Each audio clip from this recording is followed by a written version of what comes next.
mission partners for Church Mission Society. This is my husband, Davide De Pocasangre, as well. And we are really excited to be with you this morning and to be able to come and share with you all about the work that we do with Church Mission Society.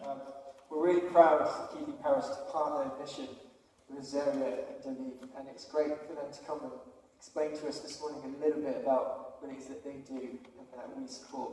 So thank you so much for coming to see us, and we look forward to hearing that. Two short readings this morning. The first one is from James, chapter 1, verse 27. Religion that God our Father accepts as pure and faultless is this: to look after orphans and widows in their distress, and to keep oneself from being polluted by the world. And the second one, Matthew chapter 19, verses 13 to 15. Then people brought the little children to Jesus, for him to place his hands on them and pray for them. But the disciples rebuked them. Jesus said, "Let the little children come to me, and do not hinder them, for the kingdom of heaven belongs to such as these." When he had placed his hands on them, he went from there. I'd like to ask you, how many of you are familiar with jigsaw puzzles? By show of hands. Jigsaw puzzles? Anyone a really big fan of jigsaw puzzles? Yeah? Some big fans? I remember when I was growing up, my grandpa was a huge fan of jigsaw puzzles, and he would buy them in the charity shops, he'd do them, and then he'd write his name on the back and take them back to the charity shops just to make sure that he didn't do the same jigsaw more than once. That's how much of a fan he was. And I think many of us became more familiar with jigsaw puzzles as well during the pandemic. This is my last question for you today. Where do you start with a jigsaw puzzle? The edges! Yay! And I'm glad people had the answer. And so many people say that the best place to start a jigsaw puzzle is at the edges. And that's what Church Mission Society does too. We focus on the edges. That's where we believe that God has called us to be. We exist to make disciples of Jesus at the edges. In many ways, our world can be a lot like a jigsaw puzzle. It has potential for beauty and for wholeness, but it's very fractured and fragmented, broken in lots of ways. I think we all know this. We can see the brokenness around us, here in Keighley and in the UK, but also around the world. The truth is, there's so much work to be done, and it's all very important. Yet for CMS, we know that we're called to the edges. And for this, we take our lead from Jesus. When we look at the life of Jesus, we can read in the Gospels that he spent so much of his time with people on the margins of society, at the edges. He sought out and searched for the vulnerable, the ignored, the downtrodden, sick people, poor people, and those broken by the struggles of life. And Jesus welcomes them. He loves them. He offers grace, healing, restoration, and hope. And he invites them to be part of his story. And he also invites us to be part of his story and his mission to the edges too. We believe that God is already at work there, bringing hope and healing to those in despair, and has called us to join in, making new disciples of Jesus. Davide and I are just two people of many working with Church Mission Society, discovering creative ways to share the hope of Jesus with people who are unconnected to the church all over the world. We work in a vulnerable area of Guatemala City called Bethany. It's known as a zona roja, which is a red zone, because of high crime and poverty, but it's also full of life, beauty, and people that God loves deeply. In Bethany, we work mainly with children and teenagers through music and art classes, and we build friendships and relationships with them, pointing them to Jesus with a focus on connecting with them first. For many of them, these are the only spaces where they feel safe, heard, and encouraged. And Davide just wants to share a short story about one of the boys that we work with. Thank you. Let me tell you a short story about a boy called Giancarlo. We first met Giancarlo about 2 years ago through the project in Betania. He is part of a big family who live with limited resources. Even though he and his family go to church, we notice that Giancarlo always has these big questions, especially about life and God. And it has been very encouraging for us to be able to come alongside him and help explore these big questions and discover some of the answers. We have also been encouraged by his family, as both his mom and dad attend the activities we have for women and men from the families that we support and work with. Giancarlo's mom recently told us that she was so blessed by our project because Giancarlo and his brother Christian always leave the activities more peaceful and happier, where normally they are more anxious and alert because of the context that they are living in. Giancarlo is often quite tense when he first arrives, in survival mode, a bit of an edge. We feel blessed that during his time with us, he is able to relax and feel safe. And it is a privilege to be part of what God is doing in his life and help him guide in his walk with Jesus. I also just wanted to share a story about a girl called Giselle. We also first met Giselle about 2 years ago through the same project in Bethania. And as I mentioned, it's a red zone, which means that there are many risks for children and young people growing up in that context, due to things like drug abuse, alcoholism, other abuses, neglect, which is often related to lack of education, low education levels, and both material and spiritual poverty. Giselle once told us that she often has to walk home from school past a shop where groups of men will gather to drink in the streets, and that's part of her context. So that is why our project focuses on providing a safe space for children and young people, and also a safe adult connections for them, and role models. And for that reason, our main focus has always been relationship building and connection.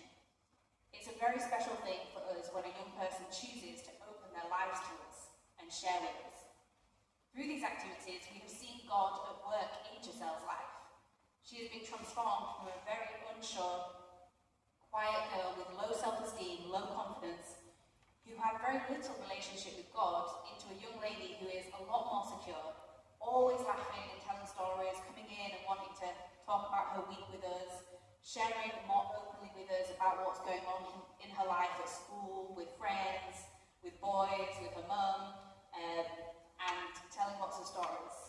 She also has life goals and future plans, which is really exciting. The most important thing is that she's now a lot more interested in God and exploring a relationship with Him. And it's been a real privilege to get to invest in Giselle's life and see her grow in these ways. We both also work as volunteers as part of our staff team at Iglesia Reforma, which is the church that we're part of in Guatemala City. And we both have separate roles within that. So I focus on caring for and walking alongside mentors. These mentors are trained and equipped by our church. They're from lots of different churches. They're all Christians. We equip them in trauma-based care, and then we send them out to be partnered and disciple young children and young people in children's homes across Guatemala City. There are currently 92 mentors working in 11 different children's homes. And I would say my role is to look after the mentors. And so it's what I would describe as a quiet but powerful ministry, as I get to invest in those who are investing in others. And David's going to share about what he does. Yeah, I also serve as a volunteer on the church staff as the coordinator of the worship ministry. We have 4 worship bands that rotate on Sundays, and I work with them to plan the liturgy and make sure each service helps our community remember the gospel and respond in worship. We view it as a privilege to serve a church that is both deep in theology and also passionate about mission. Just a little bit of context about church in Guatemala. There's a really big Catholic church presence in Guatemala, and there's also a big evangelical church presence. A lot of the churches are mega churches, some of the bigger churches, and we're talking of thousands of members, even tens of thousands. And some of those churches are also often preaching prosperity gospel, which can be quite challenging and difficult for new Christians especially, just because of the context of it being very transactional, their relationship with God, and then trying to earn their salvation. And so our church is very focused on preaching the gospel and community and serving vulnerable people in the community. And so we feel really privileged to be part of that church. And so why do we do this? The Bible gives us a clear vision in James chapter 1 verse 27, which says, which we've already heard, but I'll read it again. Religion that is pure and undefiled before God the Father is this, to visit orphans and widows in their affliction, and to keep oneself unstained from the world.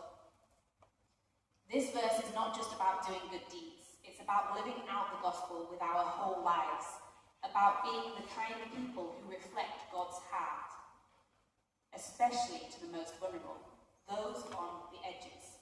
In our context, that looks like sitting around fold-out tables on plastic chairs in a small rented apartment space and being present with a group of children and teenagers who live in a high-alert and high-risk context, and just being with them, simply sharing.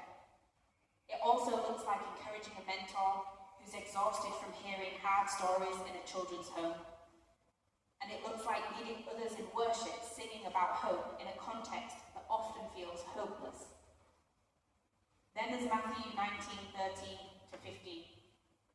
When people bring children to Jesus and the disciples try to send them away, but Jesus says, "Let the little children come to me, for the kingdom of heaven belongs to such as these." Jesus made time for the ones society ignored. In this context, children, but across the Gospels we see how he made time for so many people that were ignored by society. He moved toward the edges and towards these people. And that's what we want to do too. Mission is not a special activity for just a few people.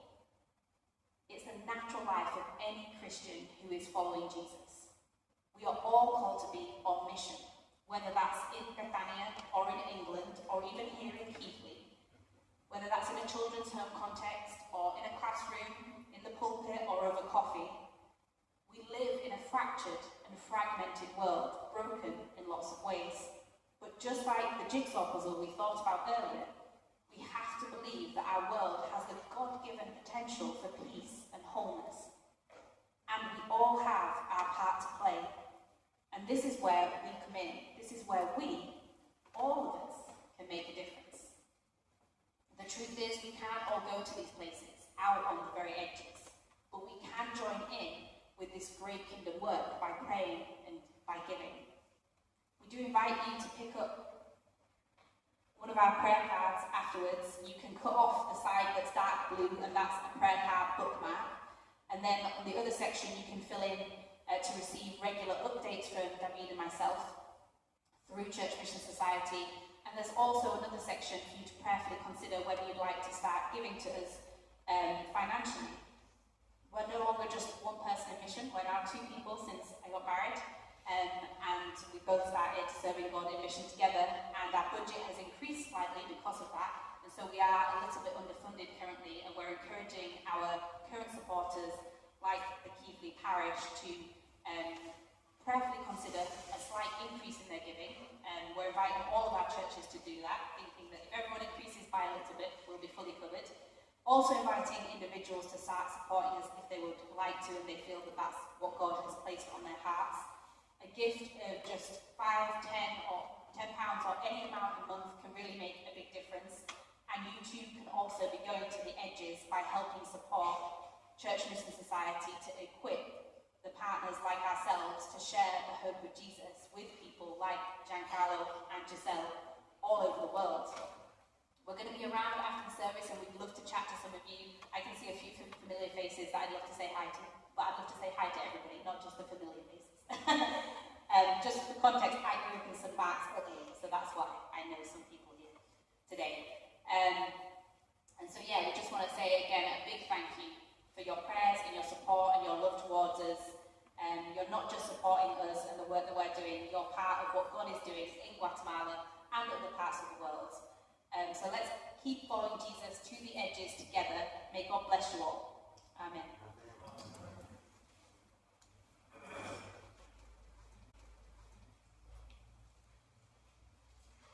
Thank you both so much. Thank you. Do you know, I was struck while I was listening to them speak anyone ever heard of a thing called murmuration? It's that thing that birds do in the sky where they kind of float together and create wonderful, beautiful, flowing shapes. But in reality, the whole point of murmuration is nobody wants to be on the edge. The whole point, it looks beautiful, but effectively it's a dance to make sure you're not the bird on the edge, because being on the edge is a really scary and a vulnerable place to be. And so we're all desperate to try and make it into the centre. These guys are purposely choosing to live on the edge. And that's an incredibly inspiring thing for me to hear this morning. So thank you so much for bringing that and the challenges that you bring with that too for us as a parish and as individuals. That's absolutely wonderful. And as we reflect upon what it means to live life on the edge, we're going to respond by praising the Lord together. So can I invite the band up as we